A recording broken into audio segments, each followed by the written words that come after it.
لقد کان لکم فی رسول اللہ اسوۃ حسنہ صدق اللہ العظیم وقال نبی صلی اللہ علیہ وسلم انما بعثت معلما صدق اللہ العظیم وصدق رسول النبی الکریم.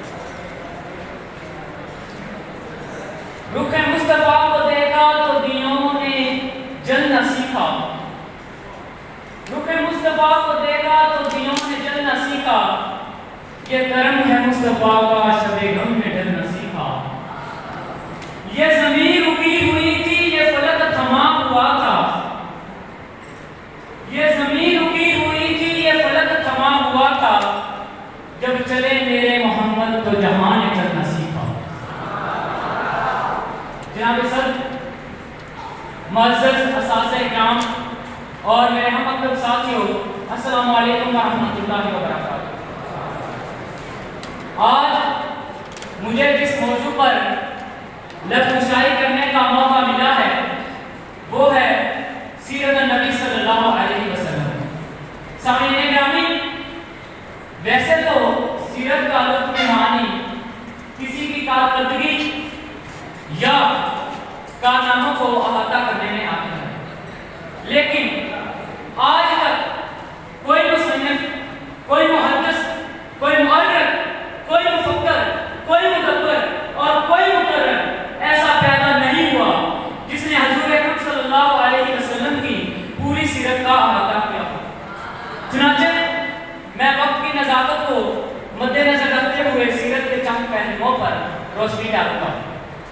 سامعین گرامی، میرے آقا کی صورت حسین ہے، سیرت بہترین ہے، صورت میں جمال ہے، سیرت میں کمال ہے. میرے آقا کی سیرت کا باب اتنا وسیع ہے کہ اماں صدیقہ پیغمبر کی رفیقہ اقراء میں کلیقہ کائنات میں باصلیقہ باغ نبوت کی طیبہ فرماتی ہیں کان قلبہ القرآن، سارا قرآن میرے مصطفیٰ کی سیرت ہے.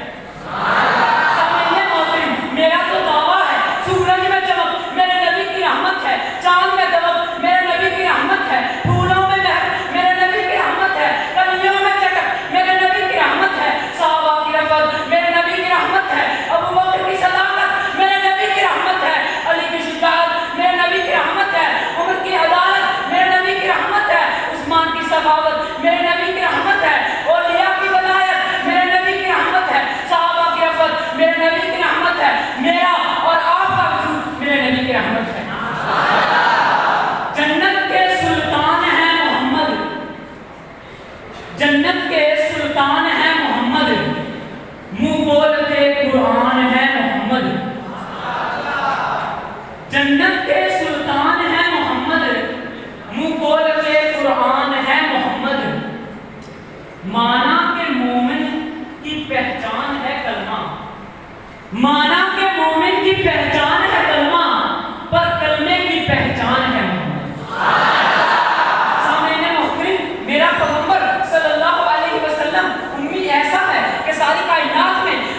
حسنا خان ان کا سامعین گرامی میرا تو دعویٰ ہے اگر ساتوں سمندر سیاہی بن جائیں اجرار عالم قلم بن جائیں 300 دن کا تو سیرت مصطفیٰ بن جائیں تو سمندر کچھ پہنچ جائیں گے اجرار عالم فنا ہو جائیں گے لیکن میرے آقا سرکار دو عالم صلی اللہ علیہ وسلم کی توصیف و ثنا باقی رہ جائے گی. میں چنانچہ اس دلی دعا سے بھی تقریر کا اختتام کرنا چاہتا ہوں کہ یا الہی جسم میں جب تک ہماری جان رہے یا الہی جسم میں جب تک ہماری جان رہے تجھ پہ صدقے تیرے محبوب کے قربان رہے